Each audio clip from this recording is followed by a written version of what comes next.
సెట్లో ఇల్ ట్రీట్ చేసేవాళ్ళు. అదే ఇల్ ట్రీట్. నేను షార్ట్ పెడితే బాగలేదనే వాళ్ళు లేడు ఇంతవరకు పెద్ద పెద్ద కెమెరామ్యాన్లతో సహా. రాజశేఖర్ గారు కూడా ఏం షార్ట్ పెట్టావు సముద్ర అనేవాడు రాజశేఖర్. ఈ రైటర్లో కూడా కొంతమంది దొంగ రైటర్లు ఉన్నారు, ఎక్కేసే రైటర్లు.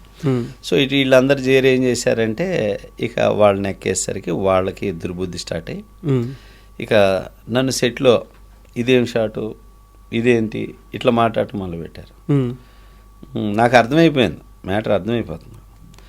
సో ఇక ఫైనల్గా వాళ్ళు పెట్టే వీటి మాటలు వీటికి అర్థమైపోయి, మీకు దండం పెడతాను, సినిమా కావాలంటే మీరు చేసుకోండి, మీ డైరెక్షన్ చేసుకోండి, మీ పేరు వేసుకోండి, నాకు అవసరంలా, నాకు భగవంతుడు ఇచ్చాడు, నేను వెళ్ళిపోతున్నా, నేను రాను, నేను చెయ్యను అని చెప్పి ఫస్ట్ టైం నా జీవితంలో సెట్ నుంచి వెళ్ళిపోయిన సినిమా అదే, ఎవడైతే నాకేంటి. అలా వెళ్ళిపోయినాక వీళ్ళు తర్జన భర్జనలు పడ్డారు.